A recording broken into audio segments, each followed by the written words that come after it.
So today I'm going to be showing off my pickups from the July 2020 Barnes & Noble Criterion sale. I ended up picking up 12 titles, and out of those 12 there are 4 that I have not yet seen, but I've watched the other 8. And I believe there were a few that I had seen beforehand, but the rest were completely blind buys. So I'm going to be showing off my picks in order of spine number. So here we go. So starting off with spine number 36, this is a film from 1953, and that is The Wages of Fear. This is directed by Henri-Georges Clouzot. He also directed the film Diabolique, which I had owned previously on Criterion. So I bought this film out of an interest of him, and I had also heard that this was a very good suspense movie. And I have watched this one since I picked it up during the sale, and I loved it. I thought that it was so suspenseful. This is probably my favorite pickup out of my entire Barnes & Noble haul, to be quite honest. I thought this was just such an amazing film. I really highly recommend it if you hadn't seen it. It's such a suspenseful movie. Highly recommend. Next up is spines number 52 and 53. That is Yojimbo and Sanjuro, directed by Akira Kurosawa. Now, during the last Criterion sale in November, I actually picked up Seven Samurai. I've since watched it twice since I picked that up, and I absolutely love it. I think it's a masterpiece. These films, as you can see, it's still sealed, so I have not seen these yet, but I'm really looking forward to it. I absolutely love Toshiro Mifune. I think he's an amazing actor, and so I'm really looking forward to seeing what these movies have to offer. So that's Yojimbo and Sanjuro. Next up, we have spine number 84. That is Good Morning, directed by Yasujiro Ozu. Now, this is the first movie that I had seen by Yasujiro Ozu, and I thought it was really good. It was a really nice, kind of lighthearted comedy, really kind of funny and cute movie. I'm really looking forward to seeing some of Yasujiro Ozu's other films, both his dramatic and his more comedic movies. So I definitely enjoyed this one, though. Good Morning by Yasujiro Ozu. Next is spine 221, and that is Ikiru by Akira Kurosawa. I have not watched this yet, as you can see, it's still sealed, but I'm very much looking forward to it. I've heard a lot about this movie. I've heard it's a pretty sad film with a good performance by Takashi Shimura, who of course has been in a lot of other Kurosawa movies, but this is probably the Criterion that I'm going to be watching next. I'm really looking forward to this movie. It's going to be sad, but I'm sure that I'll love it. So, Ikiru by Akira Kurosawa. Next up is spine number 260. That is Eyes Without a Face. This is a French horror film from 1960, and I really enjoyed this movie. I saw a lot of similarities between this and some episodes of The Twilight Zone that, of course, came out later, particularly Eye of the Beholder and The Masks. There's kind of some similarities that I'm sure were drawn from this movie.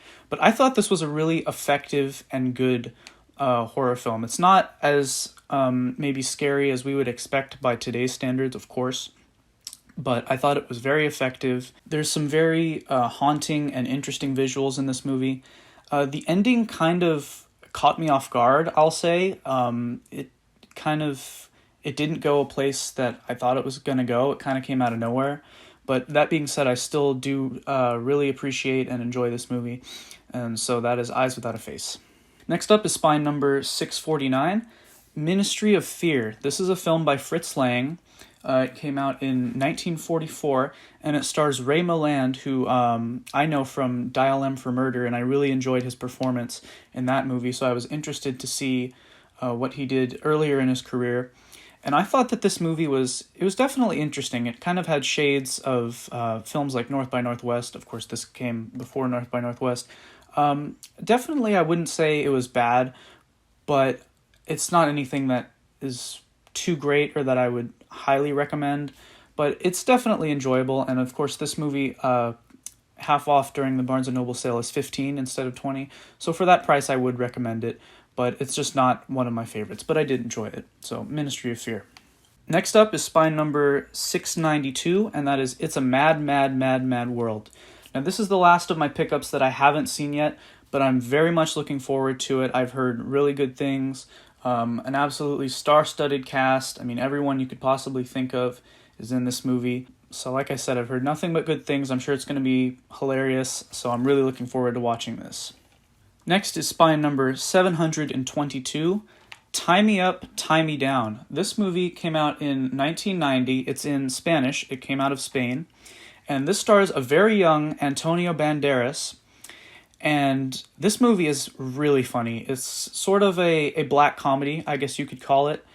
And it's about pretty much an ex-mental patient who becomes obsessed with this actress and kind of kidnaps her and tries to get her to fall in love with him. It's really kind of a dark concept, but it's really funny. There's a lot of really funny moments in here. Antonio Banderas absolutely steals the show. He's great in this movie. He's so funny. So I definitely recommend this movie to anyone who hasn't seen it. Tie Me Up, Tie Me Down. Check it out. Next, we have spine number 725. That is Eraserhead, directed by David Lynch. Now, I had seen this movie before I picked this up on Criterion. I saw it once, and I was definitely intrigued and captivated by it. A lot has been said about this movie. It's really hard to sum up and to describe. It's very surreal and odd and strange, but it's just very transfixing and gripping. And as hard as it is to explain why, it's just one of those movies that just kind of takes you in and engulfs you. And I actually watched this recently with all the lights off in my room late at night, and that was really kind of a cool experience to just be engulfed by this movie. So I really don't have much else to say that hasn't already been said about this movie, but Eraserhead by David Lynch. Next is spine number 776, Moonrise Kingdom, directed by Wes Anderson. And this is another one that I had seen before I picked it up on Criterion. And this is one of two, I believe, Wes Anderson movies that I've seen so far. I've seen this and Isle of Dogs. I'm fairly certain those are the only two that I've seen so far. Definitely looking forward to seeing more of his movies, though. But as far as this film, I really, really enjoy it. I really like Wes Anderson's sense of humor and aesthetic. All of his shots and compositions are really beautiful. Of course, he has that signature style. And this is just a really nice kind of coming-of-age story. Great cast, as always. And it's just a really entertaining comedy, so I definitely recommend it. Moonrise Kingdom. And last, but certainly not least, we have spine number 966. This is Detour, directed by Edgar G. Ulmer. Now, I watched this a little while ago, and all I knew was that it was kind of an early film noir, and that it wasn't, it kind of flew under the radar. It was sort of a B movie with B actors, not one of, your more famous film noirs like Double Indemnity or any of those. This was more of a B movie, and I thought that this movie was very, very interesting. Particularly, there's a supplement on this movie about how this film was restored and the restoration process on this, because it wasn't lost, but there wasn't a high quality film print for them to do a scan of directly for the restoration for a long time. So I found that to be very interesting. But this movie, it's very short. It's only 69 minutes, but it doesn't feel that short, which really is a compliment towards this movie because it doesn't feel rushed at all. It feels like it has a very well-fitting plot to this runtime, and it doesn't feel rushed or anything like that. It's very interesting and a very entertaining film noir movie. So I would definitely recommend this. It's kind of a lesser known one, but I definitely recommend it for anyone who's into film noir and older black and white films and things like that. So that's Detour. So those are all my pickups for the July 2020 Barnes & Noble Criterion sale.